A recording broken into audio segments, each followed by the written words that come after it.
So in these problems, verifying a trigonometric identity, what we're going to want to do is we're going to be given a statement, which is true, and we have to say prove why it's true. So for example, verify cosine squared x times 1 plus tangent squared x equals 1. Okay, so if you remember, there's the Pythagorean identity, that says 1 plus tangent squared x equals secant squared x. So that's the first thing I'm going to do. So I usually start with the more complicated side. So we're going to start with the cosine squared of x times 1 plus the tangent squared of x. And we're going to try to work it down until we get 1. So we know we should get an answer of 1. So this stuff inside here, the 1 plus the tangent squared x, we're going to replace that with secant squared x. So this is going to become cosine squared x times secant squared x. And that's, we used a Pythagorean identity here.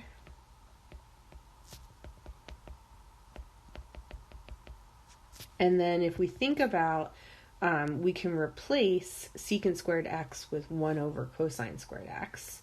So we have cosine squared x times 1 over cosine squared x, and that's a reciprocal identity.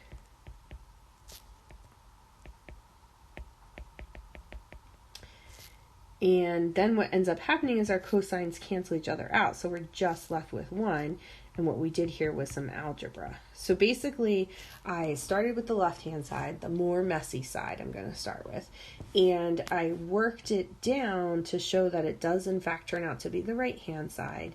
And I'm basically just going to be using the identity rules and then potentially some algebra. Okay, so let's look at another one. So in this one, this is sine squared x minus sine to the 4th x, and we want to show that it actually ends up being equal to cosine squared x minus cosine to the 4th x. So in this case, both sides are pretty much the same messiness, so I'm still just going to start with the left-hand side. So if you start with sine squared x minus sine to the 4th x, the first thing to notice is that both pieces of that left-hand side have a sine squared in them. So I could factor the sine squared out. So this is going to become sine squared x times 1 minus sine squared x. And now, remember, I'm trying to get to cosines. So we're going to be using the Pythagorean identity that said sine squared x plus cosine squared x equals 1. And we can rearrange this a couple different ways. So I happen to have a sine squared x, so I could say, oh, well, sine squared x is 1 minus cosine squared x. So I could replace this first. So all we did in this first step was some algebra. I could replace that first sine squared x by 1 minus cosine squared x. And then, if I look here, 1 minus sine squared x, so if I took this equation, but this time I subtracted the sine squared, I would get that cosine squared x is equal to 1 minus sine squared x. So the second piece is also times cosine squared x. And that's good because remember, in these problems, you always want to keep in mind where you're trying to get to. So I'm trying to get to stuff where there's only cosines. And so now you could distribute that cosine. So we have cosine squared x minus cosine to the 4th x, which is exactly what we wanted. So I'll do one more here. So 1 plus tangent of x squared equals secant squared x plus 2 tangent x. Okay, so we're going to start with 1 plus tangent of x squared.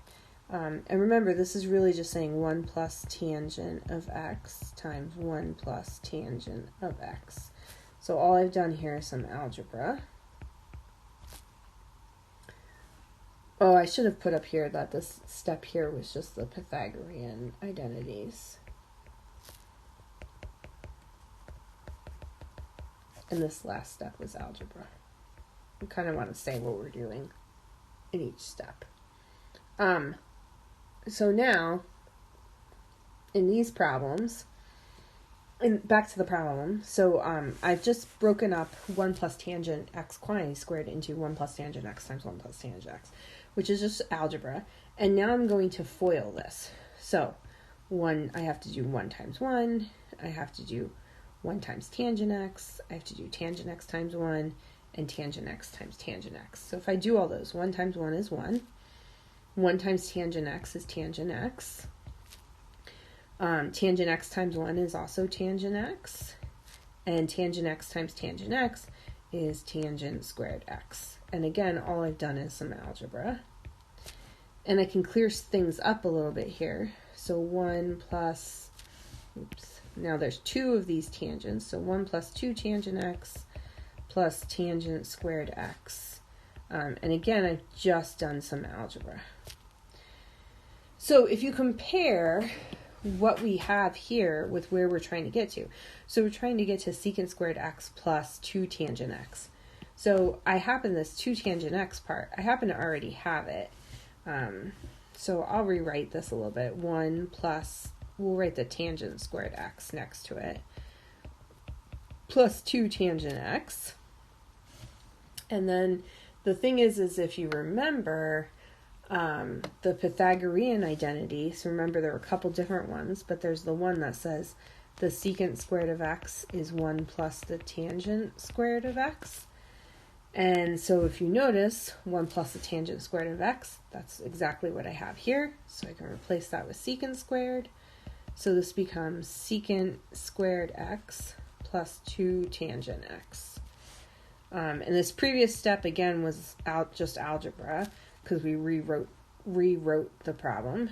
But this last step is, in fact, the Pythagorean identity.